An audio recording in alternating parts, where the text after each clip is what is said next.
This is 3Course Thoughts here, back at it again with another video.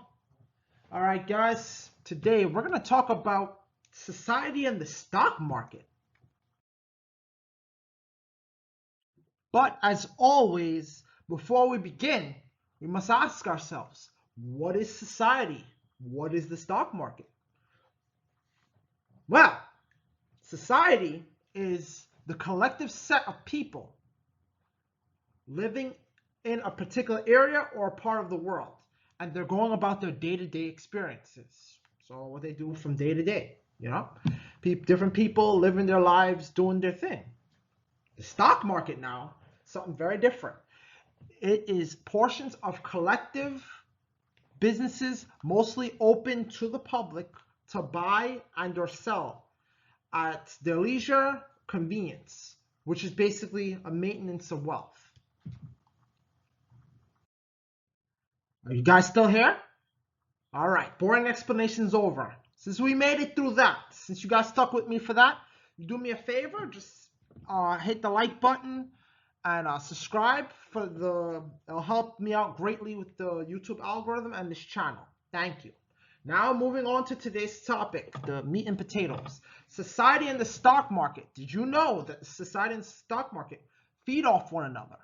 They feed off each other through trends, through hype, news that you might hear about, through jobs, whether the jobs grow or decline, through particular issues. So if a particular specific issue is going on, like let's say there's an oil crisis, or there's an unfortunate case where there's a war going on, that also affects society and the stock market. Special interests. These are particular businesses or organizations that play an indirect role behind the scenes influencing political figures, and also social events. All these things affect the stock market and society together.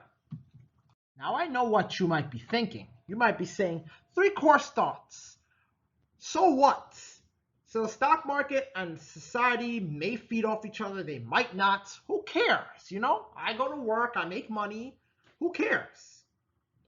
But what if I told you neglecting that fact is a factor in separating, you, the working man, from, let's say, the elite, rich CEO person, to a certain degree. I'm going to explain how. So, there are some benefits to paying attention to society with relation to the stock market.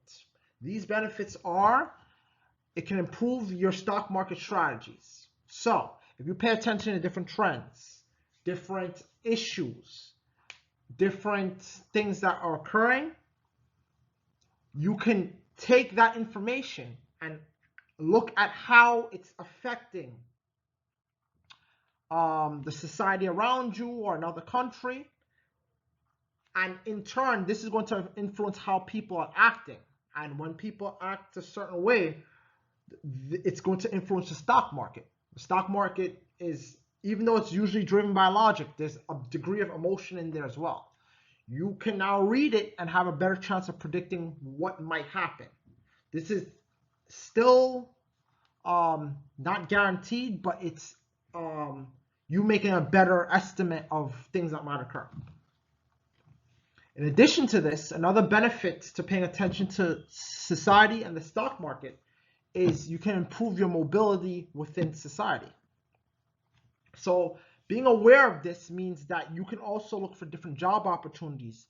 You could take advantage of different social programs that may or may disappear or appear, thus improving your mobility, your ability to move around in society, like, for instance, increasing your quote-unquote social class, and so forth.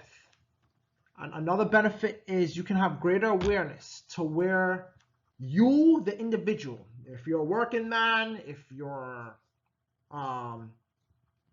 working paycheck to paycheck, if you're working your way up through the middle class and you're a higher socioeconomic class than the working class, but you're not like wealthy, and so forth. You can have a better idea where you fit in the spectrum.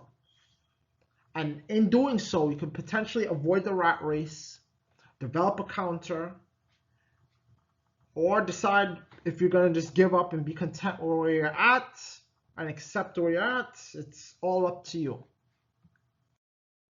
So folks, this concludes our video for today with 3 Course Thoughts. If you guys who are familiar, you guys already know what the motto is. But anybody that's new here, listen up. Here's the motto. The 3 Course Thoughts way is reflection. Reflect on things around you. Framework. Develop a counter plan, or through your analysis or reflection, develop a strategy around what you've reflected upon. And then finally, action. Basically, take action. And then from the results of these 3 steps, just rinse, lather, and repeat. All right, guys, 3 Course Thoughts out. Have a good one.